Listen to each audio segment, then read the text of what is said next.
The following content is provided under a Creative Commons license. Your support will help MIT OpenCourseware continue to offer high-quality educational resources for free. To make a donation or to view additional materials from hundreds of MIT courses, visit MIT OpenCourseware at ocw.mit.edu. So far, the stock market is down, but on the other hand, if you look at the 3-month T-bill rate, it's up about 60, 70 basis points. So that's not bad. Looks like there is some sense that liquidity is going to be good for the market. And I guess we'll wait and see. But clearly, the Fed is making every effort to maintain liquid markets. We should keep in mind, those of you who are starting to panic and thinking, gee, really all hell is about to break loose, keep in mind that interest rates are still pretty low overall. I mean, obviously the Fed cutting rates is going to mean that the overnight borrowing rate between banks and the Fed is low. But if you look at commercial paper, if you look at a variety of other indicators of borrowing rates, they're relatively low. To the extent that markets are, quote, frozen, it really means that the banks and other agencies are waiting to figure out what's going to happen with regard to the rescue package and other market events before they start to lend again. But there's nothing structurally wrong with their particular business models, nor is it the case that we somehow run out of money or we've all lost these assets. Investors right now are waiting on the sidelines, and you can tell from market dynamics that there's an enormous amount of fear that is really affecting markets. And this is exactly the kind of reaction that the Fed was trying to forestall 2 weeks ago when the money markets broke the buck. And hopefully they will still be able to do so, but you can tell that it's building. And the market fear, as measured by things like the stock market and bond markets, that's still a concern. So we'll wait and see. But so far, it seems like the developments are as we pretty much expected. There really isn't any huge surprises going on. Any questions? Yeah. I wanted to share my experience. It's like about 6 years ago in Argentina, we had this crisis that it was similar to this in the sense that like the whole country disappeared. I mean, we had 5 presidents in a week. The government defaulted. Half of the public companies defaulted. We devalued our currency. It was really like chaotic. And still, I don't know, we survived. And 2 years afterwards, I went into to work into this investment fund. And we just started buying companies, like they were really in sale. And when he says that this creates opportunity, it sort of feels a little naive or something like that, but it really creates opportunities. Yeah. So those who survive can have really good choices afterwards. So I don't know. What I'm doing now is try to take a deep breath and flow through the crisis. Yeah, I think that's very good advice. And in fact, in terms of opportunities, I think that right now, because everybody's transfixed on the problems with the economy, people aren't thinking about opportunity because they're scared. And I wish I could fast forward and give you my last lecture for this course now, because it's actually pretty relevant. The last lecture of the course is where I actually bring in some evidence about psychological biases that affect all of us. And in particular, there's some recent evidence in the neurosciences that explain why it is that when we are stricken with fear, it almost paralyzes us. Actually, physiologically, it can paralyze us in terms of decision-making ability. So I don't want to talk about it now because that's going to be the last lecture, and I feel we have to cover the material. But it's true that when you're in the midst of it, it's very difficult to think rationally. But I'll give you one example of, I think, a wonderful idea that nobody has mentioned, but is perfect for an MIT audience or an MIT entrepreneur. One of the problems that we face right now is the unknown. We don't know what CDOs and CDSs and all these complex securities are worth. Wouldn't it be wonderful to have a website that did nothing more than post the prices of transactions in these securities over a period of time, really as a means of providing information to the marketplace about what kinds of deals are being done and at what prices. I mean, we don't have an organized exchange, so that's another idea, is to create a kind of an eBay for CDOs. It may not work, it may be naive, it may be something that somebody's already thought of, but these are the kind of innovations that the market is crying for. And I promise you, if you are the first one to the market with one of these innovations, my guess is that that's going to be $1 billion idea, because everybody right now is looking for some means of getting transparency and liquidity into these marketplaces. And so if you could be the first, or second or third even, to come up with that mechanism for being able to provide pricing information just a little bit better than nothing at all, you can actually do incredibly well. That's an example, a very simple example of how technology can actually transform that market, because most of that market right now is still paper and pencil. I mean, it's just really relatively backward from a technological perspective. Okay, yeah. Needing more transparency. What do you think the banks push to get rid of mark-to-market accounting? Well, I'm glad you brought that up. We're going to talk about that in this lecture. That's a very important point. First of all, I want to define mark-to-market. We're going to talk about that in the difference between forward and futures contract. But let me give you the short answer, and then I'm going to spend the rest of this lecture hopefully justifying it. The idea that some banks have proposed to suspend mark-to-market accounting is probably the worst idea I've ever heard of in this entire crisis. Now, let me not mince words and explain what. The idea of not marking to market is a little bit like telling a crowded theater where you smell smoke and you see flames on the stage. Instead of letting people get out of that theater, it's like telling everybody in the theater, all right, we're not really sure exactly what the smoke is from, but we want everybody to sit down, relax, take a deep breath, and let us think about it for another half an hour, and then we'll decide. That's what suspending mark-to-market will do. So do you think when the SEC has come out and said that companies now can use their judgment to value assets that are being sold at fire sale prices, do you think that's going to have an immediate effect? Well, it's a little too soon to tell because we don't know exactly what the Treasury will do. The SEC can say whatever they want. The bottom line is there a market for these securities at prices that these companies come up with? I may think that, my ideas are the most valuable in the world. That doesn't make it so. And in the same way, corporations that feel that their securities are the most valuable in the world, that doesn't make it so. What makes it so is what we said in the very first day of class. And that is what? What determines the value of a security? Exactly. You all, the market. And so if nobody wants to buy or sell at any price, then that's not really a price. A price is a number at which two mutually consenting adults agree to transact. And if you can't find two mutually consenting adults to agree to transact, you can come up with all sorts of really interesting numbers, but those aren't prices.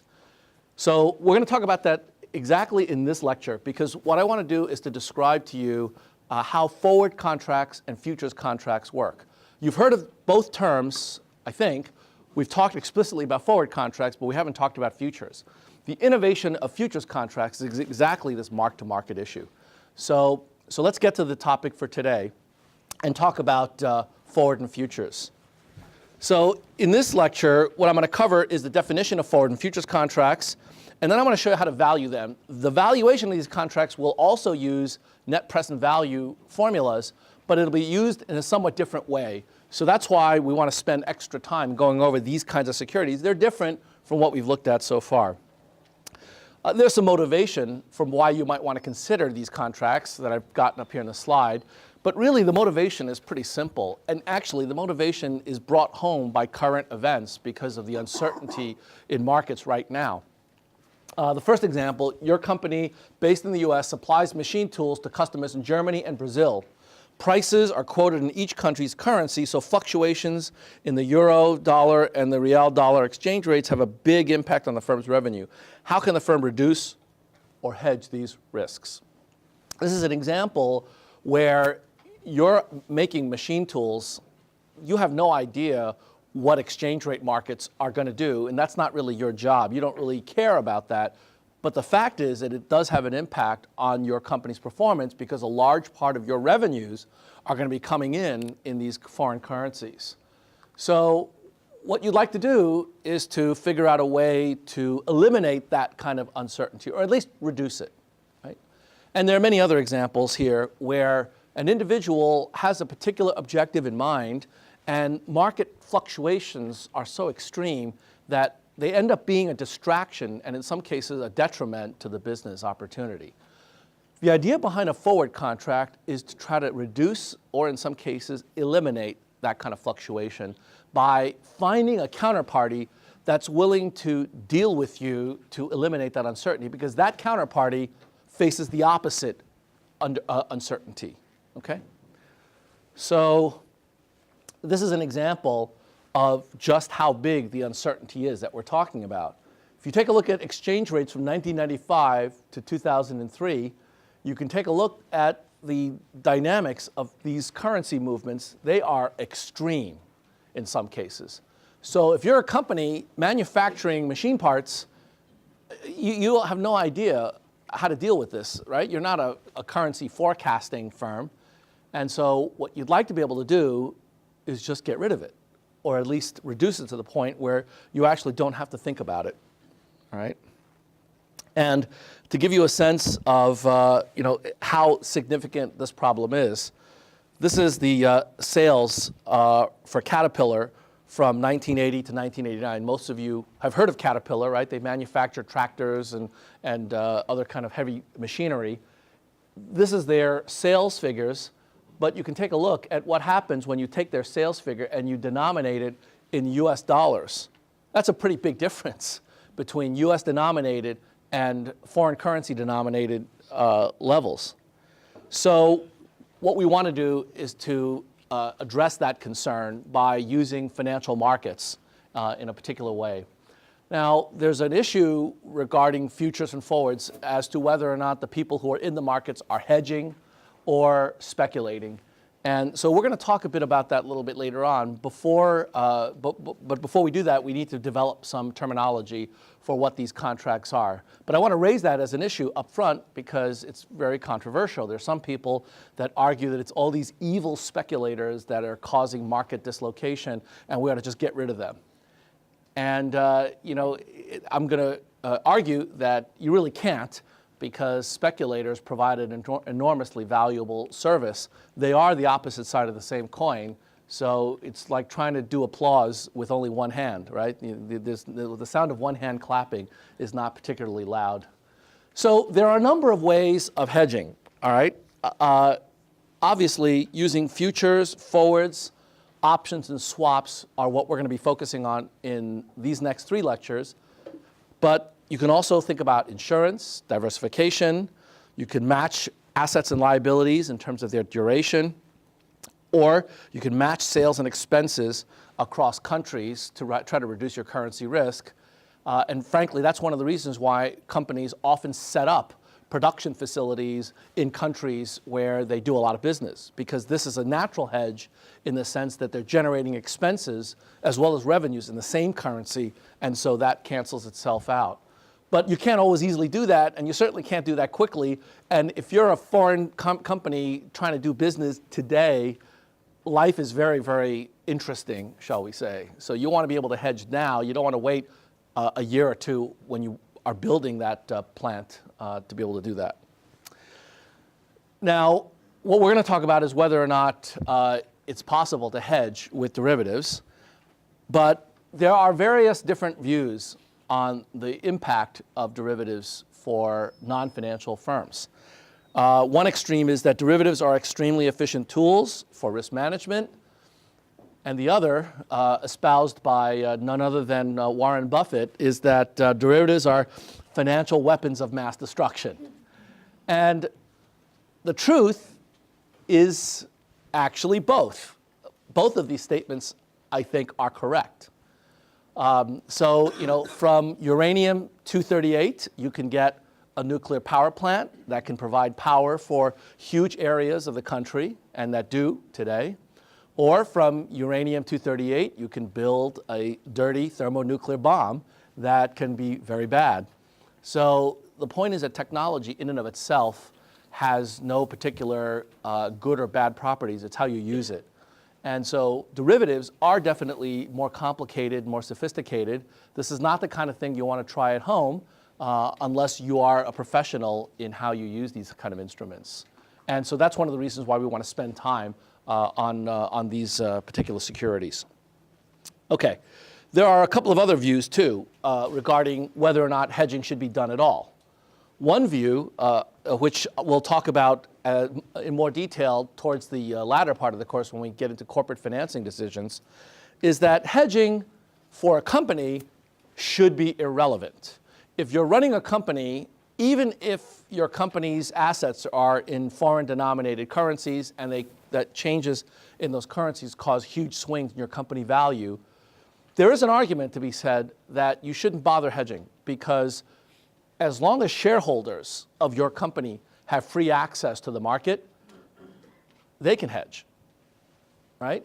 So anything you can do, they can do. At least that's the argument. Now, the counter argument is that that's not true, because most people who buy shares, they don't know enough about what the company is doing to be able to hedge, nor are they set up to trade in some of these kinds of hedging vehicles.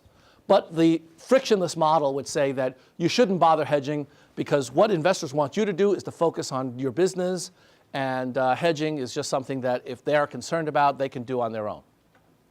The alternative view is that hedging creates a lot of value because it reduces uncertainty for a company's cash flows.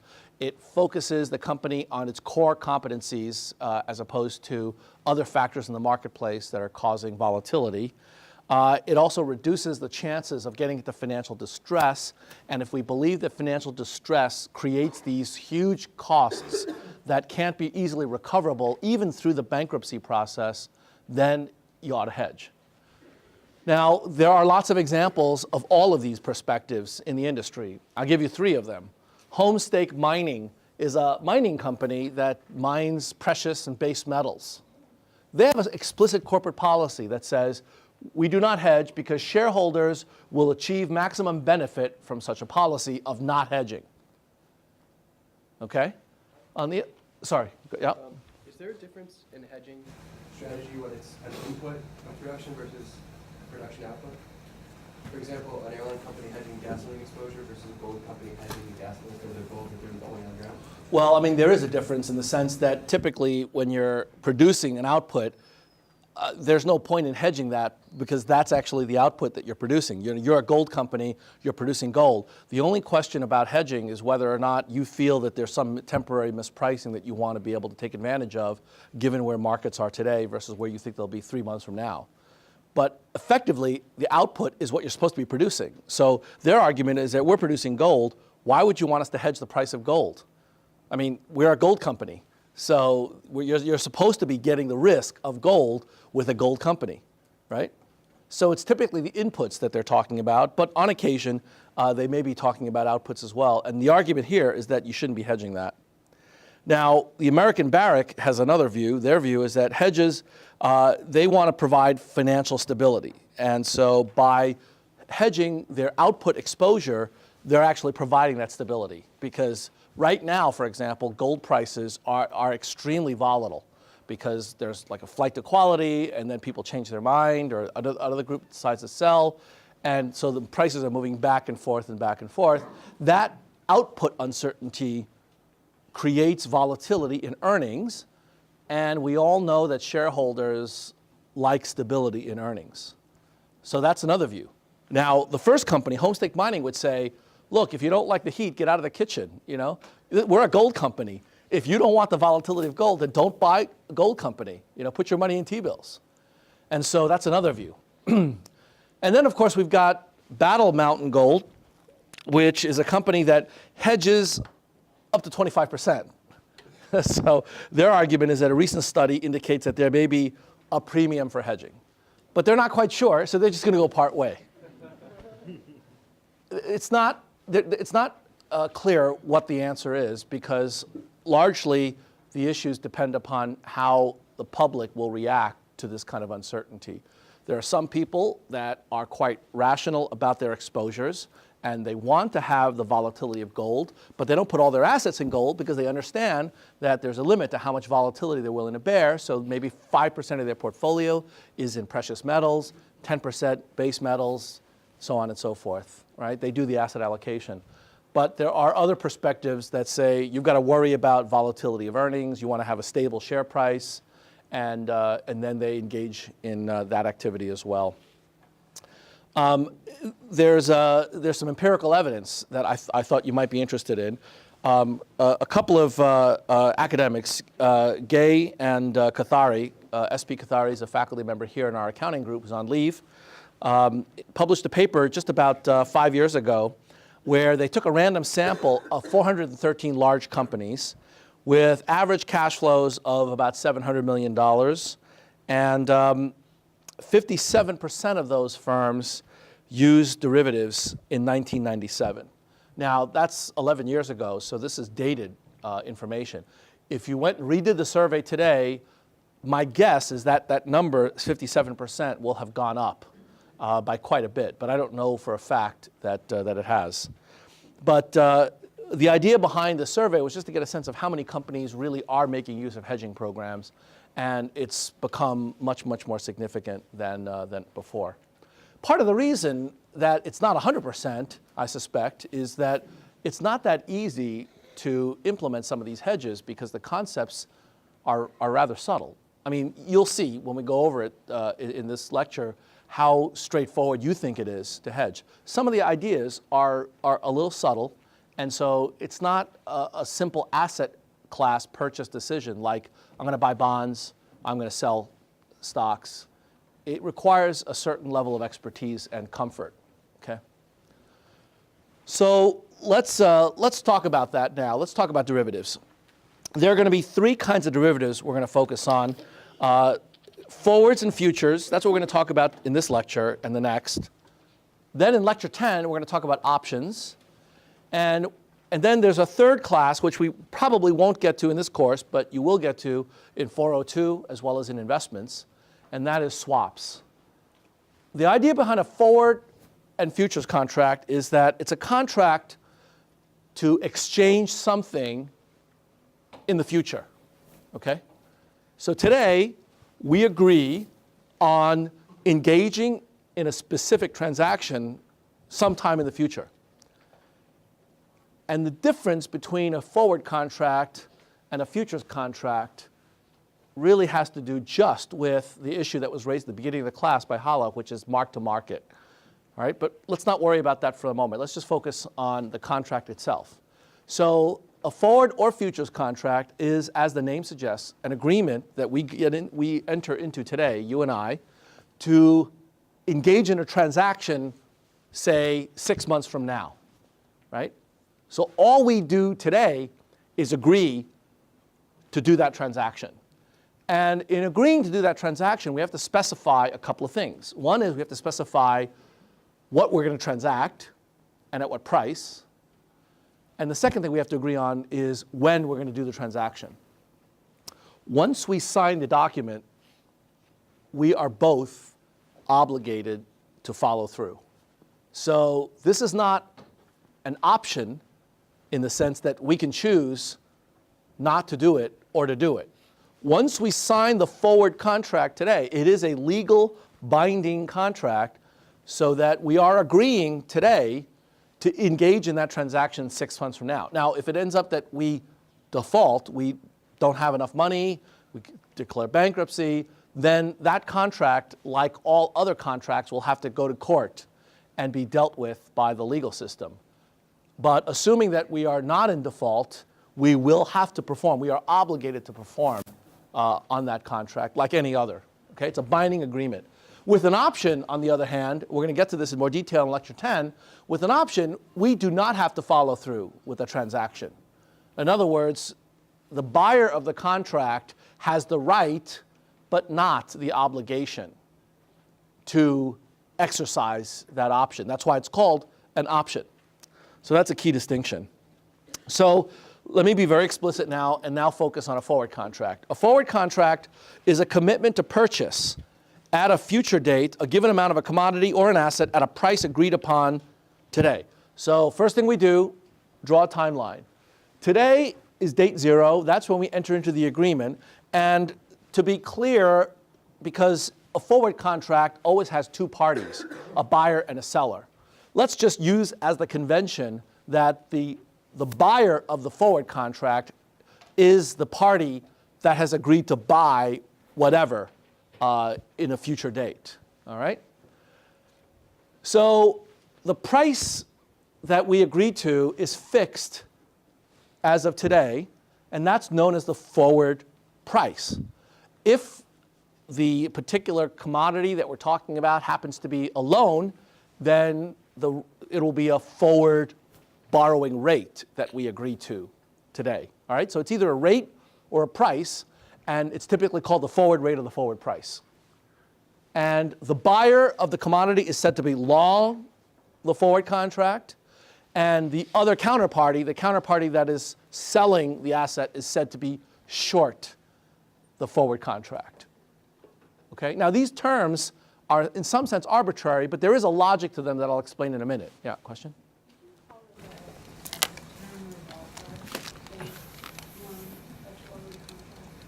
You mean a revolving loan? Well, I would call a revolving loan a sequence of forward contracts because it revolves and constantly updates. That's right. Yeah. So for the moment, let's just focus on one, and then we'll talk about how we can extend that. So this is a very, very standard setup.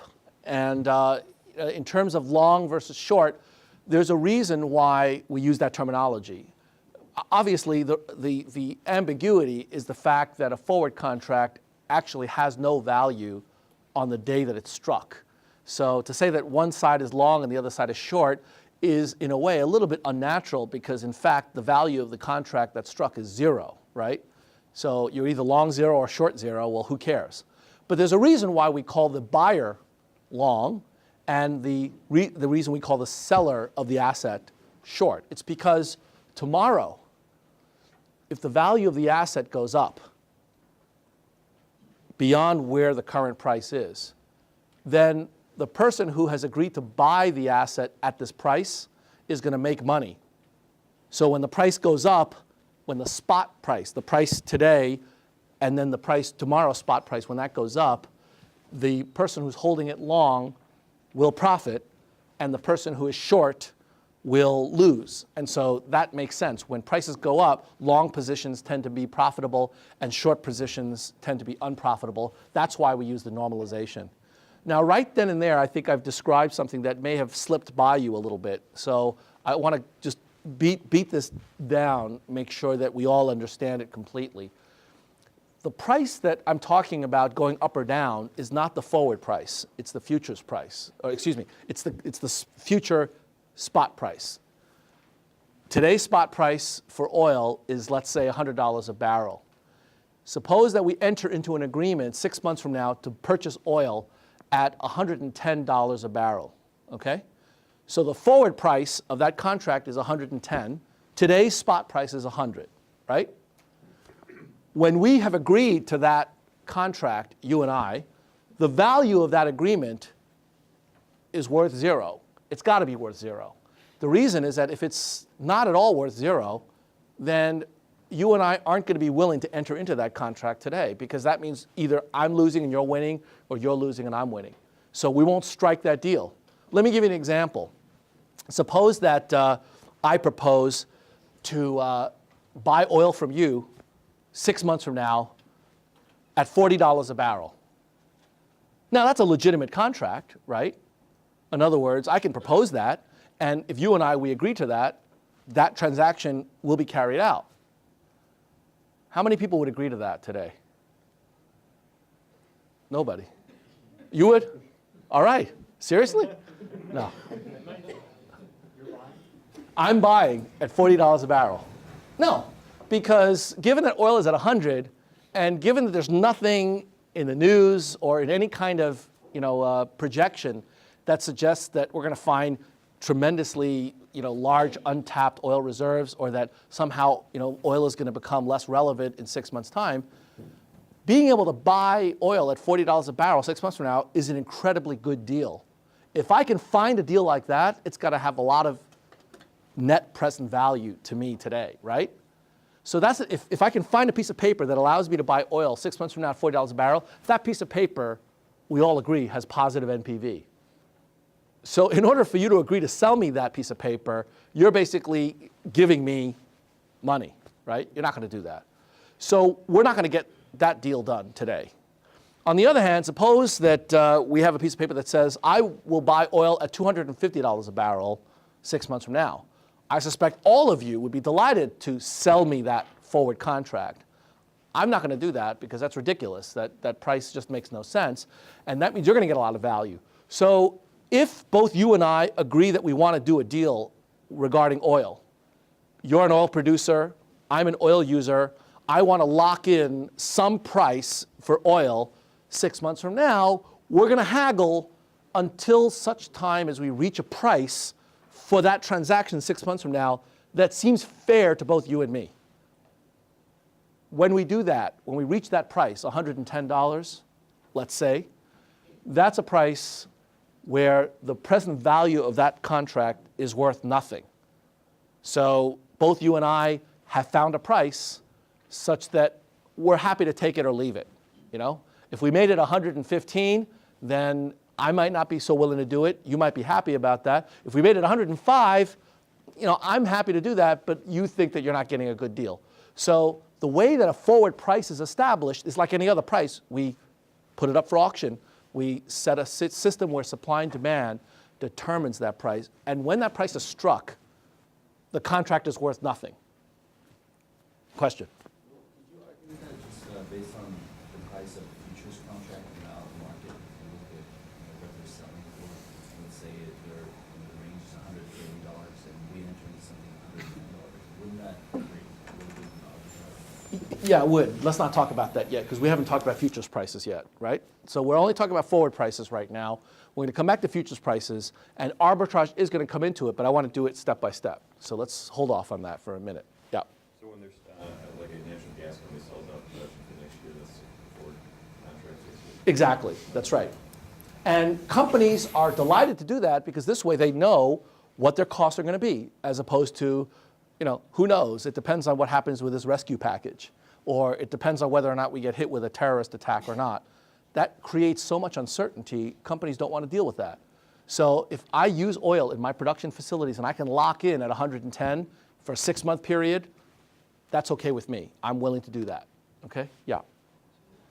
Considering that the trend of the global markets is upwards in the long term, I suspect that it makes sense, especially to try to short in the short term. But would be there like exceptions when I want to try and do it in the long term as well? Well, I mean, that's a very tough question to answer because it depends upon what your forecast is for long-term prices. And the longer the term is for your forecast, the more inaccurate your estimate goes. So the question is whether or not you really want to take that risk and make those projections. In fact, this is one of the reasons why companies don't want to do that and they'd rather lock in the price. Companies feel like they're not in the business of forecasting prices in the long term. You know, they're producing oil or they're using oil as an input to their production process. So they basically just want to eliminate that uncertainty if they can get a reasonable price. And by reasonable, I just gave you an example, a $10 premium over a 6 month period where we have uncertainty about both supply and demand may be reasonable to certain corporations. Yeah. Is there a limit on how much can be done as a forward contract? And the example I sort of have in mind is, over the past few years, we keep reading how Southwest has hedged on its fuel, but the other airlines haven't. So was there something from a financial or legal perspective that prevented them from hedging more of the fuel? Certainly not anything from a legal perspective. For a financial perspective, that depends upon the particular company and the shareholders and the balance sheet and so on. But no, there's no limit as long as you can find a mutually consenting adult that's willing to do the deal with you. That's it, right? Yeah. Does it have to be more expensive than spot price? Well, no, it doesn't have to be more expensive. So the question is, does the forward price always have to be more than the current price? No, it doesn't. It depends upon what the expectation is for what's going to happen in the future. It turns out with oil, typically it goes the other way, that these oil prices generally are rising over time.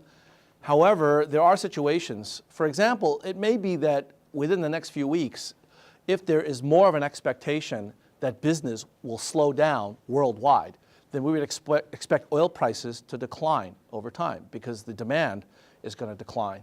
If that's the case, then oil-producing companies may be delighted to do a deal at par. So if the current price of oil is $100 a barrel, they may be delighted to say, okay, 6 months from now, I think the economy is going to go down. I'm willing to sell you oil at $100 a barrel 6 months from now. Let's lock it in. That's possible. So what does that tell you about the price of oil today versus the price of oil 6 months in terms of the forward prices?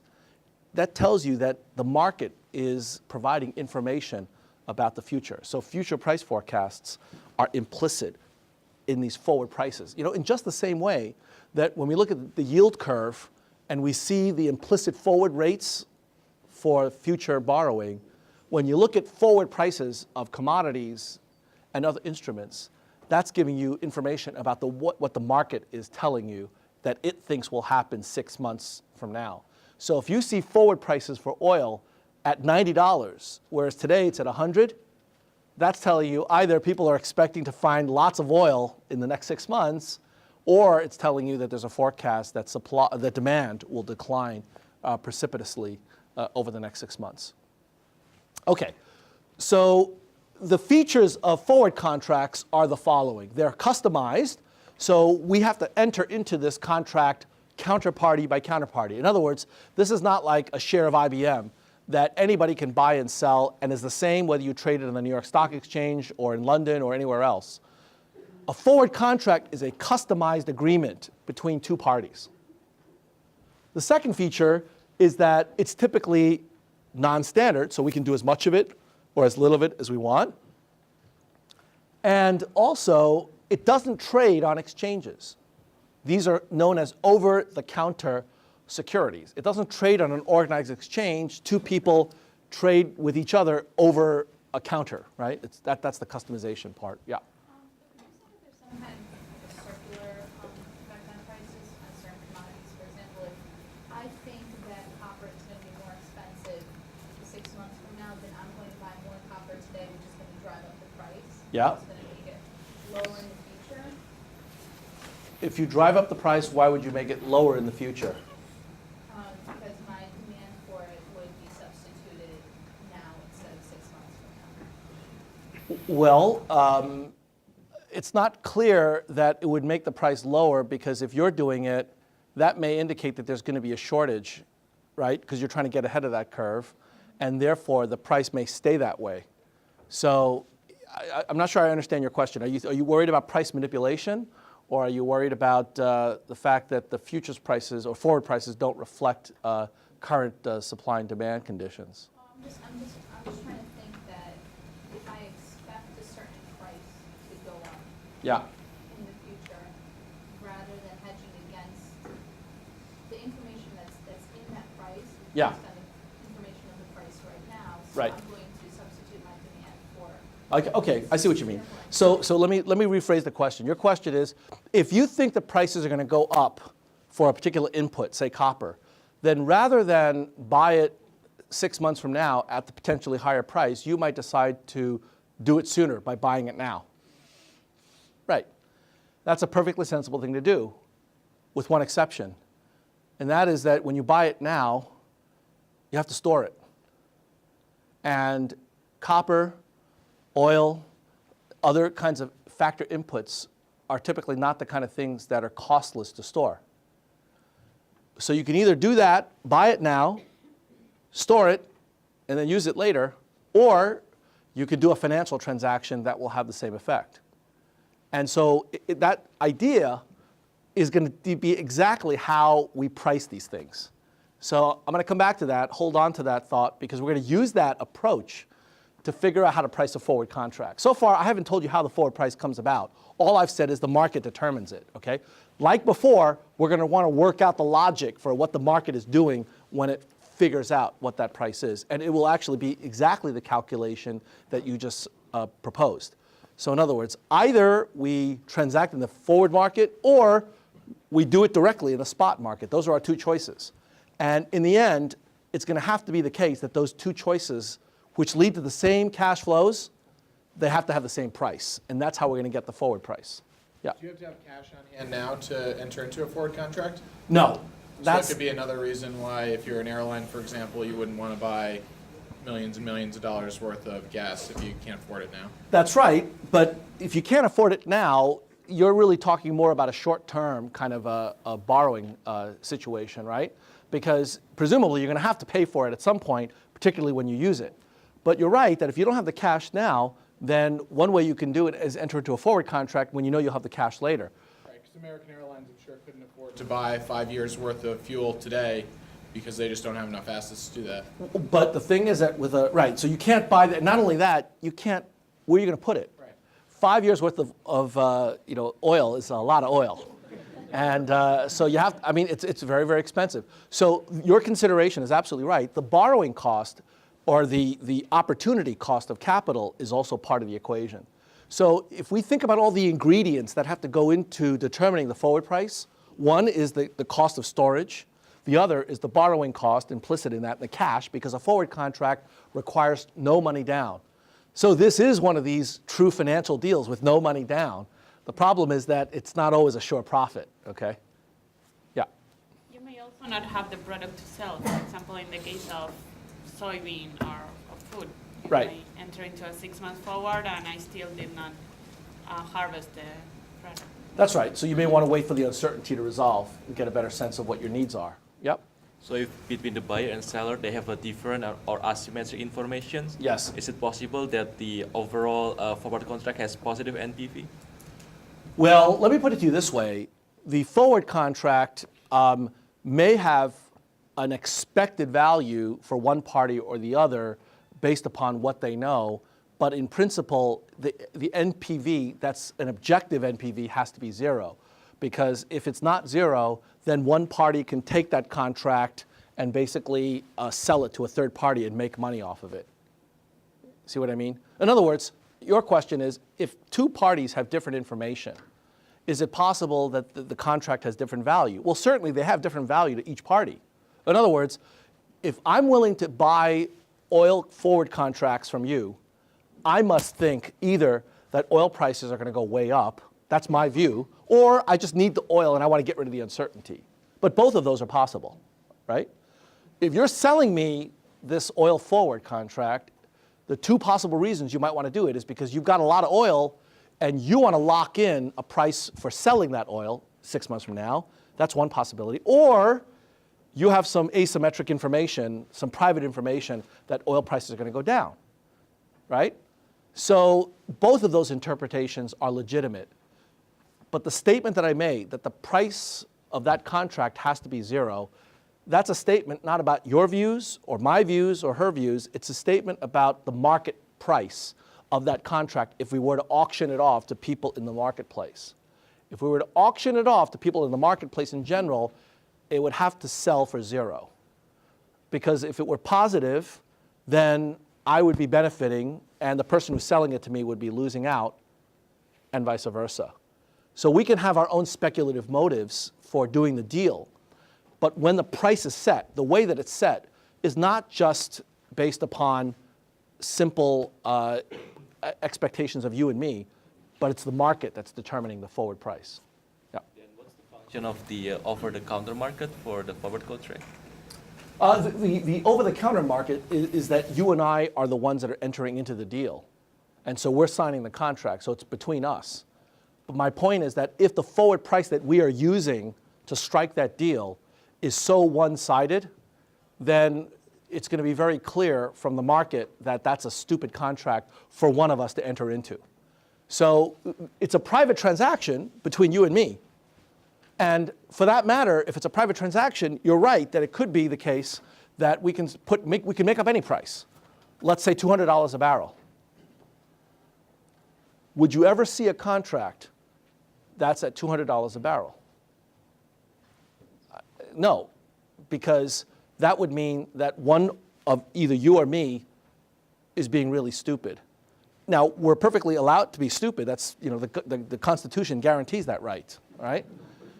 but it's unlikely because we know, both you and I, how oil is doing, and therefore the price will be set to make that contract worth nothing. If it were not worth nothing, then one of us is making a very bad deal, and money is going to be exchanged from one party to the other. Yeah. Does this always have to happen between a buyer and a seller, or could there be intermediaries? Could it be what? Could there be intermediaries? I'm going to get to that in 2 minutes. Right now, it's only between buyer and seller, because that's a forward contract. With the futures contract, that's a different story. Other question?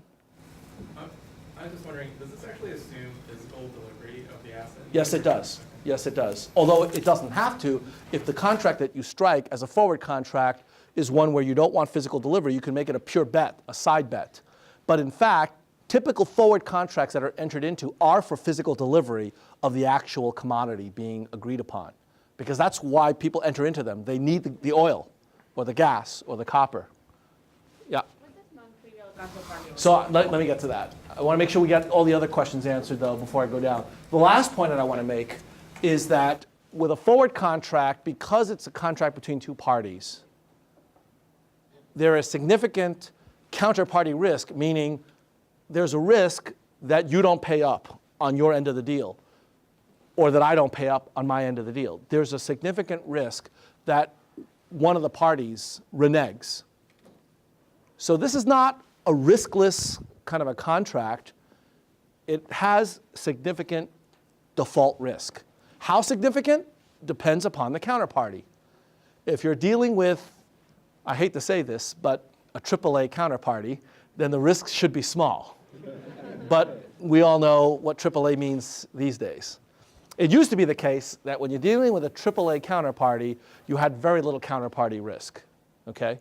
But if you're dealing with a counterparty that doesn't have the same kind of financial wherewithal, then you're going to have to bear that risk, and it's up to you to decide, is it worth it to you to take that risk? Yeah. So in the event of the very great market fluctuation, and so somebody will lose in the end at the point of settlement. So is it common for people that anticipate this to hedge their positions as well? Just in a situation To hedge counterparty risk? Yes. It is common, and you know how they do it? They don't use a forward contract, they use a futures contract. So let's, we're going to get there in just a few minutes. Maybe I should go faster, given that there are all these questions that are anticipating the futures, or maybe it's just all of you are scared to death of counterparty risk, given what's going on, that you just want to get rid of it, all right? So let me go quickly through an example of a forward contract, then I'll get to your point. I'll show you how you go about hedging that risk by essentially doing a transaction every day, okay? But I want to make sure we all understand the concept of a forward first. So here's an example. The current price of soybeans is $160 a metric ton. That's the current spot price, the price today, okay? And there's a tofu manufacturer that needs 1,000 tons, not now, but 3 months from now. And they want to make sure they can get that 1,000 tons at that time. So they might enter into a 3-month contract to buy 1,000 tons at 165 tons. So they're going to offer the seller of the soybean farmer, they'll offer them a little bit of a premium, $5 premium, in order to lock in that price. Now, it doesn't have to always be a premium. In certain cases, there could be a discount, and there are different names for those that I'll talk about in a few minutes. But for now, it's at 165, and it's what the market seems to agree is an appropriate price 3 months from now. So you've all identified, I think, the issues with a forward contract. There are two issues. One is illiquidity, and the second is counterparty risk. Illiquidity means, suppose that I no longer want to be in the contract. I want out. Well, it's not easy for me to get out. I can't sell my contract unless I find somebody else who wants to buy soybeans at 165 tons 3 months from now. I can't get out of it easily. I can go back to the farmer and say, would you mind canceling the contract? And they'll probably say, well, it depends. Where is the price of soybeans today? If the price of soybeans is at $180, I'm happy to cancel the contract. If the price of soybeans is at $50, sorry, you're stuck with the agreement, okay? So the illiquidity is an issue, but then of course counterparty risk is another issue that we have to deal with. Yeah, Remy? So in the slide before, you don't seem to, you're trying to hedge the quantity, it's not the actual price. Do companies do that where they want to guarantee that there will be a supply? Yeah, well, it's both. I mean, they want to guarantee that they have enough to be able to produce whatever they need to produce. So they need a certain amount of input. But they won't want to guarantee it at any price, right? They want to be able to figure out a reasonable price. So in this example of the tofu manufacturer, they need 1,000 tons in 3 months. That's definite. That's the quantity that they need. The question is, what's the price? If the current spot price is at $160, then they need to make a decision. In 3 months' time, do they think that the price will be greater or less than 165? If they think that it may be much more than 165, then they'll enter into it. But if they think that there's going to be a huge crop of soybeans because we've had a lot of rainfall and a lot of sunshine and there's no problem and we're going to have a glut of soybeans, then they may not do this at all. They may just say, we're going to wait 3 months and see what happens.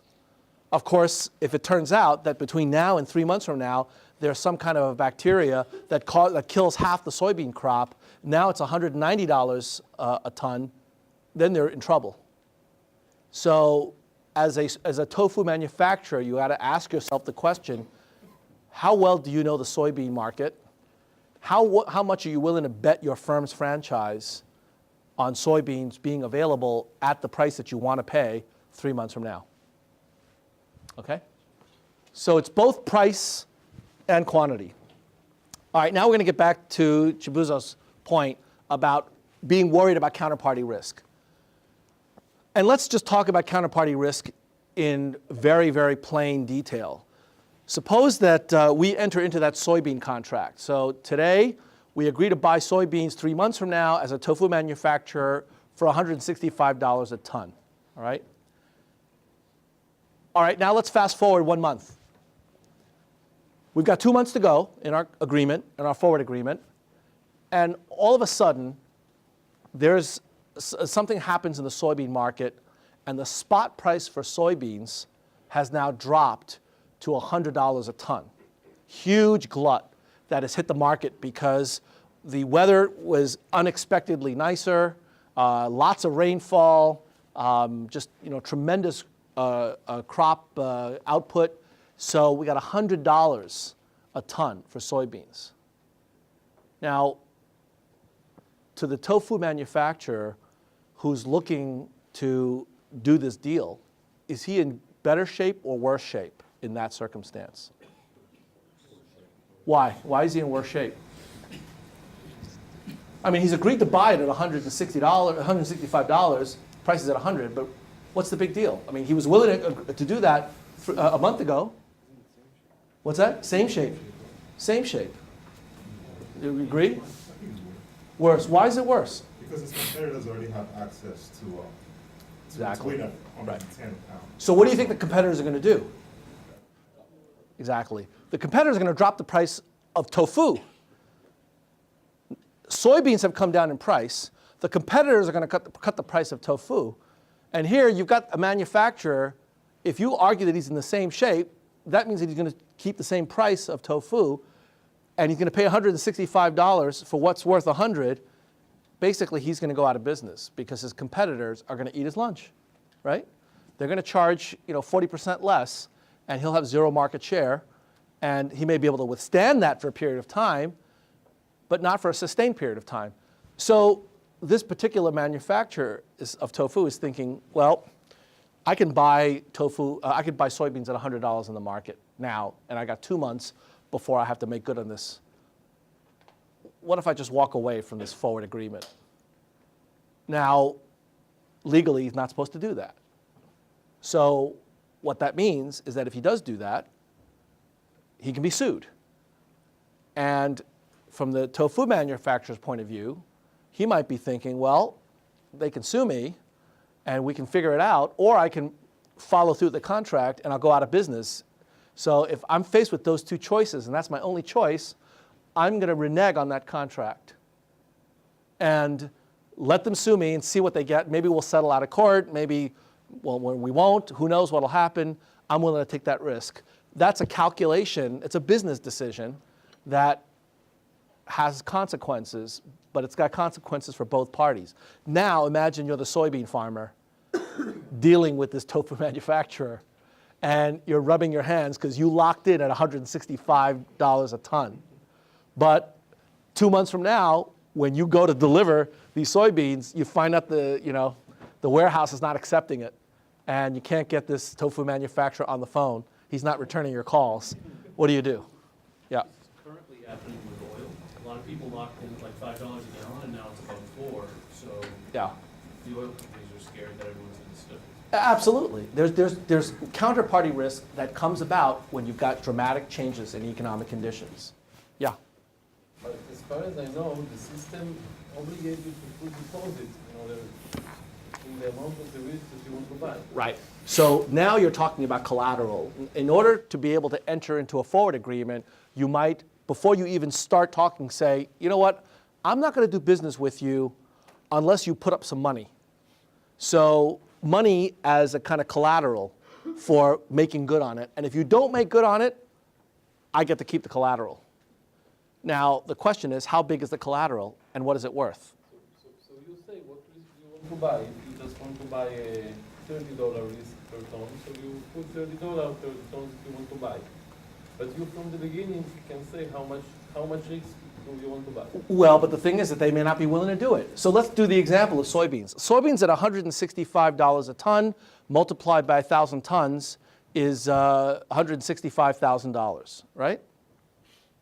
I can put just $5 about a ton, and then we say if Right. it's drop. Right. So in order to do the deal, maybe you would agree to put $5 a ton of deposit as collateral. Okay? That sounds good, right? And as a counterparty, I might be happy with that. Okay, now say the price of soybeans drops to $100 a ton.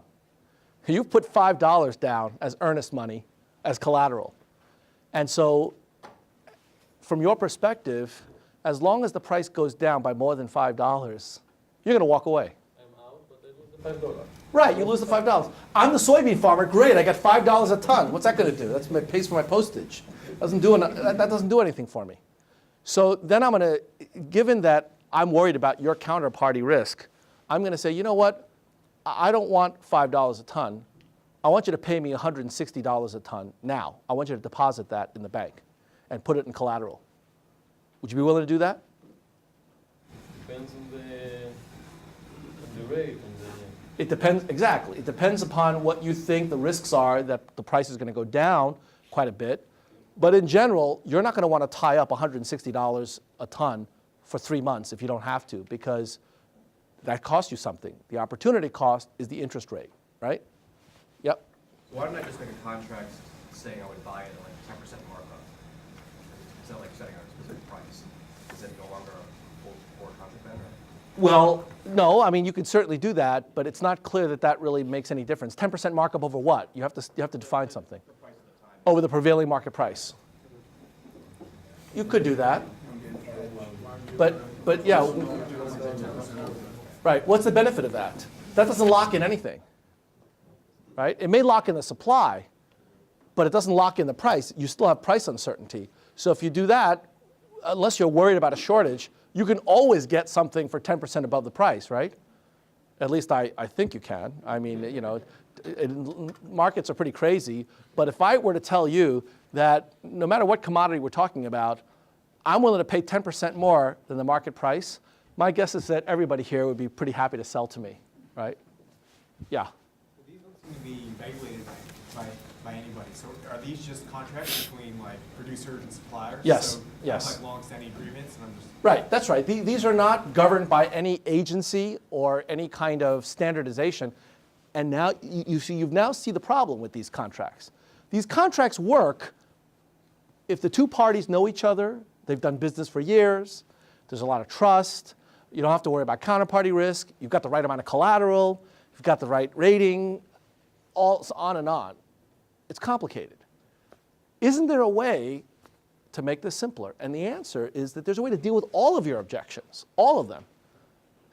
let's create a new contract called a futures.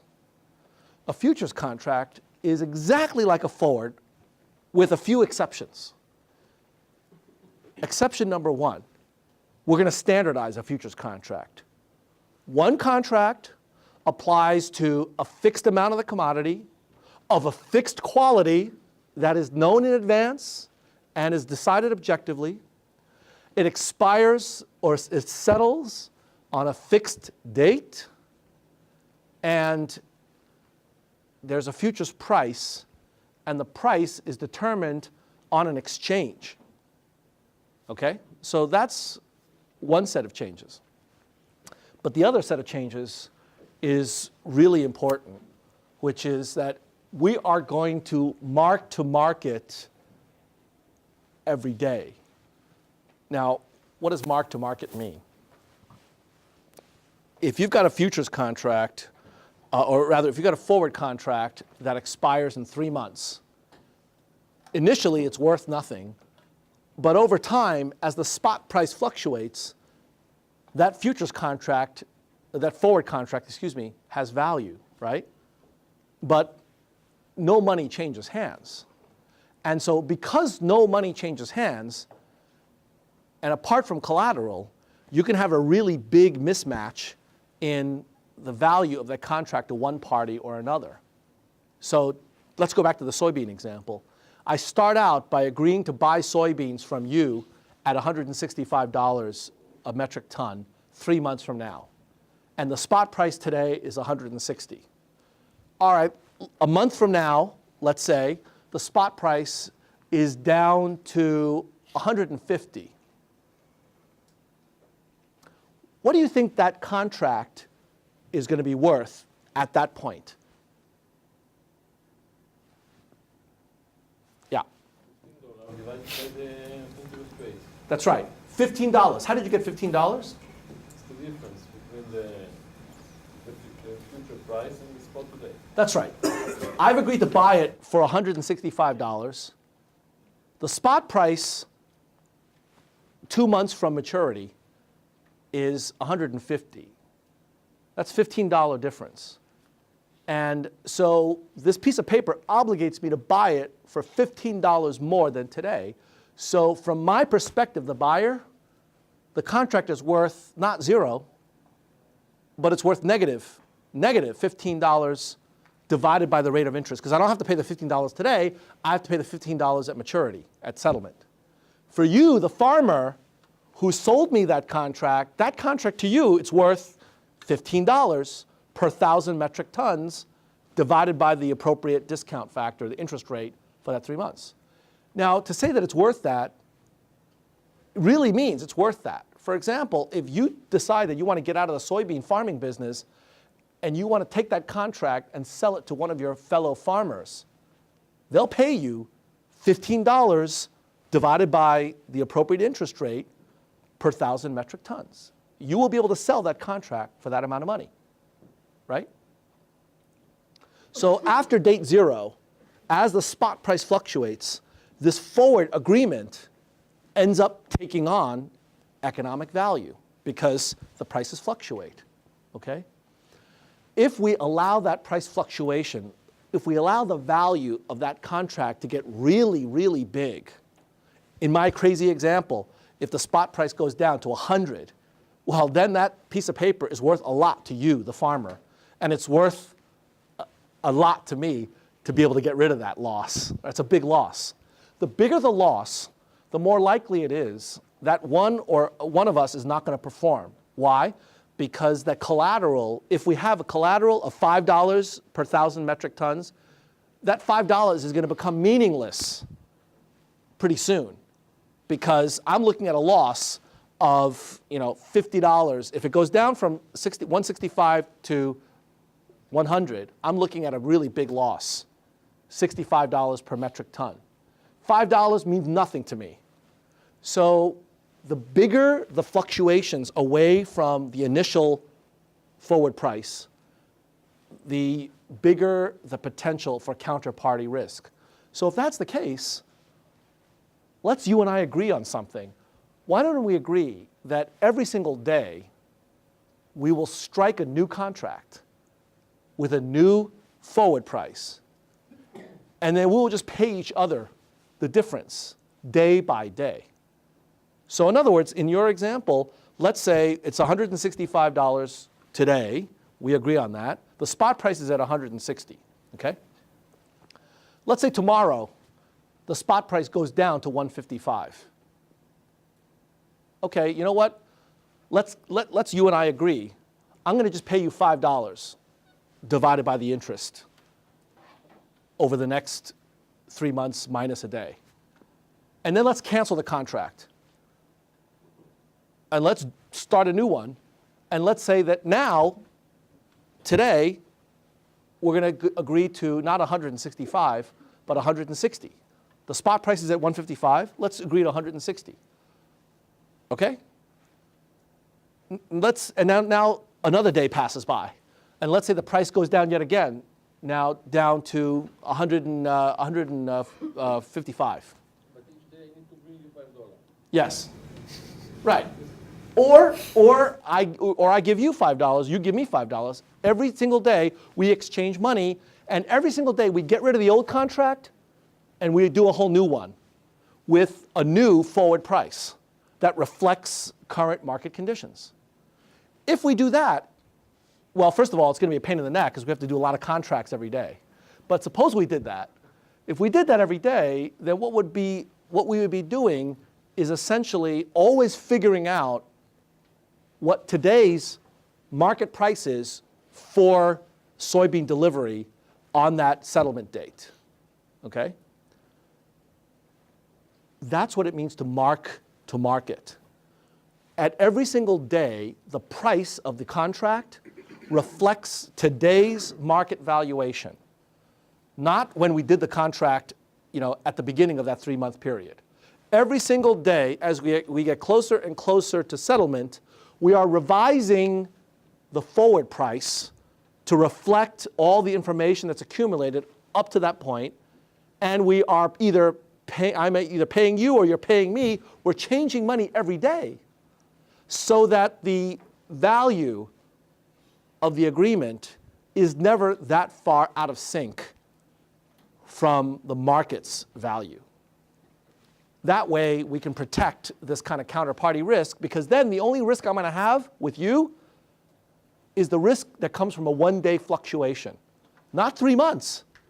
Prices can move a lot in 3 months.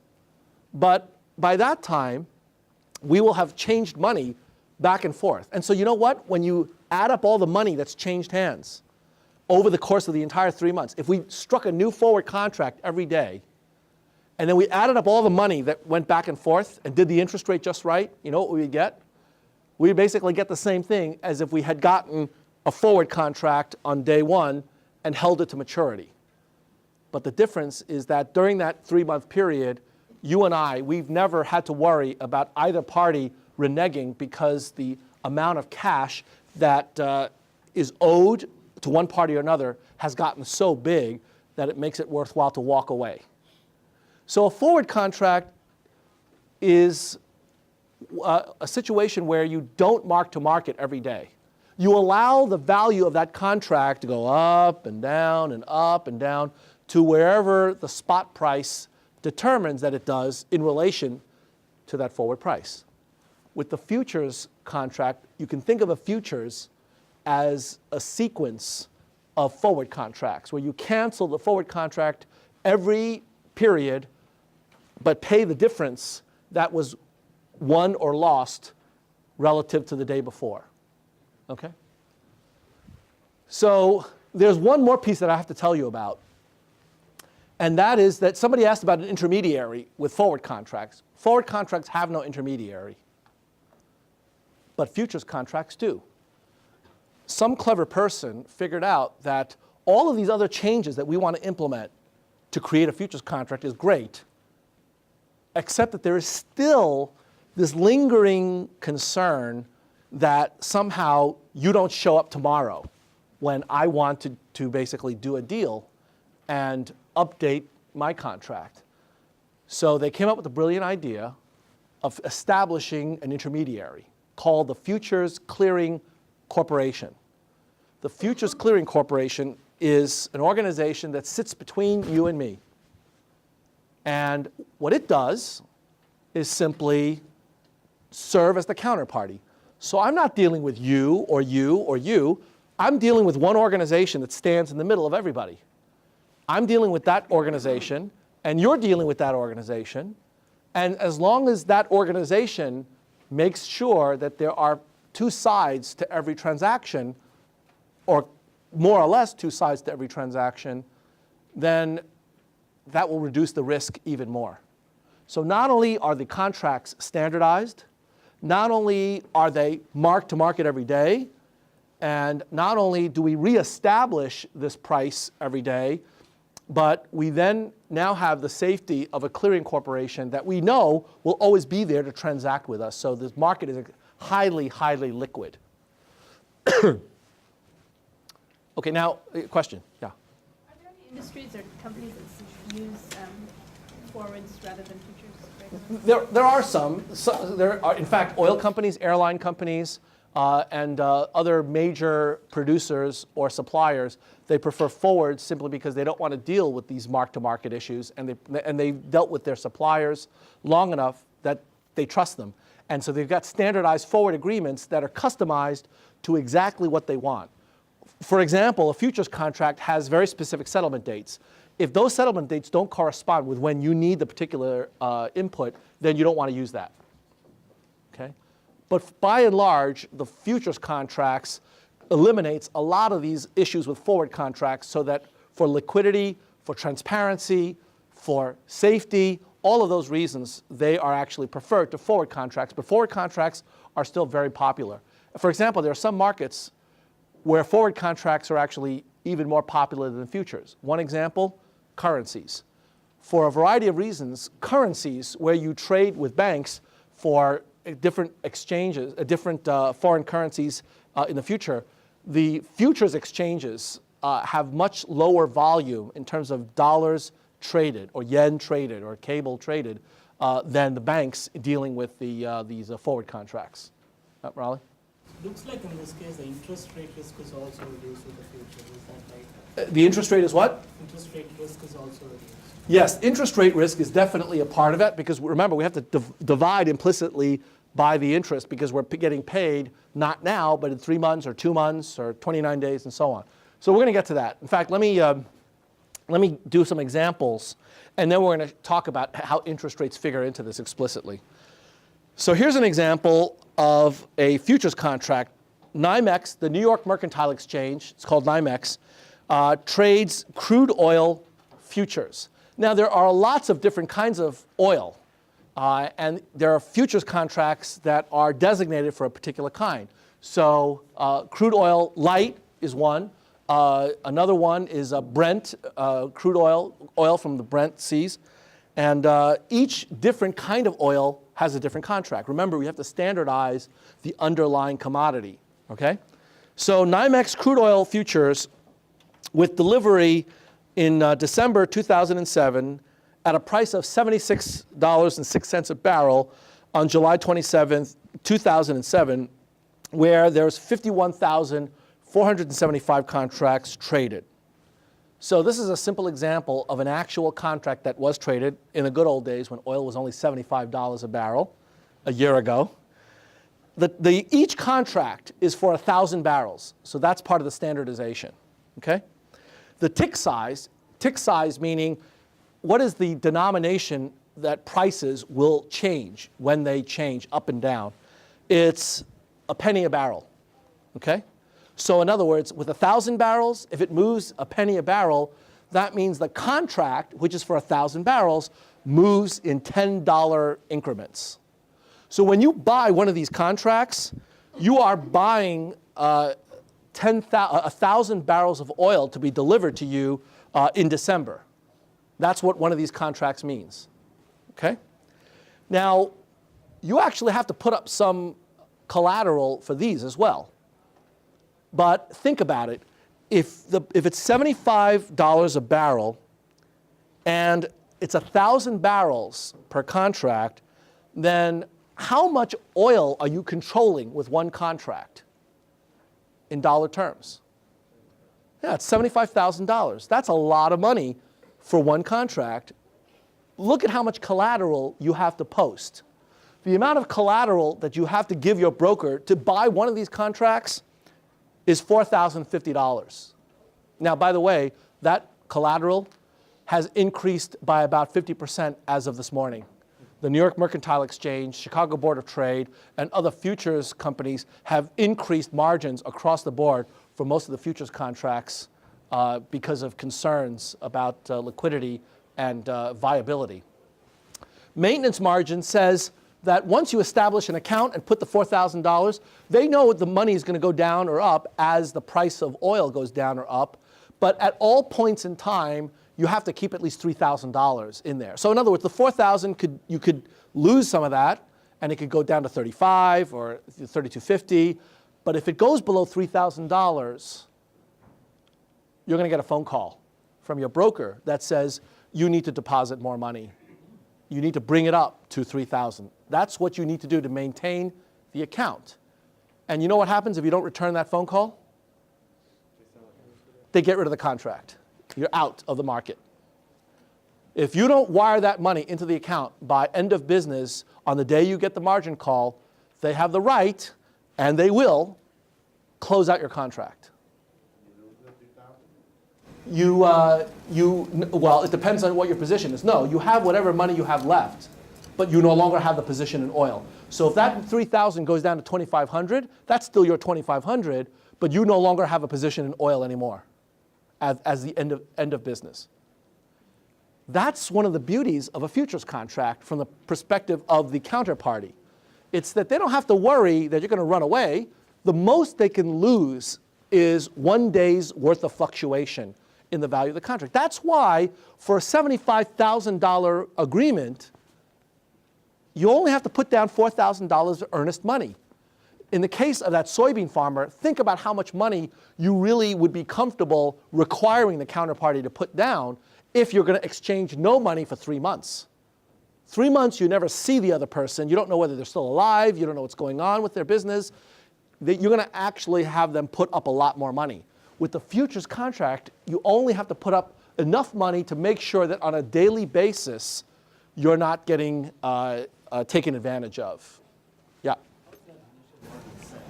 The initial margin is set exactly the same way that the margin was going to be set with collateral for that soybean contract. It's the amount of money that they think is enough to cover any daily fluctuations in the underlying futures contract. So if the underlying price moves by a lot, what do you think that'll do to the margin? Make it go up or down? Up. So now do you know why all of the exchanges decided to increase their margin? Fluctuations have started going up, and also people's credit in general have gone down. Yeah. Just go back to your answer to about forwards and actually delivery of physical goods.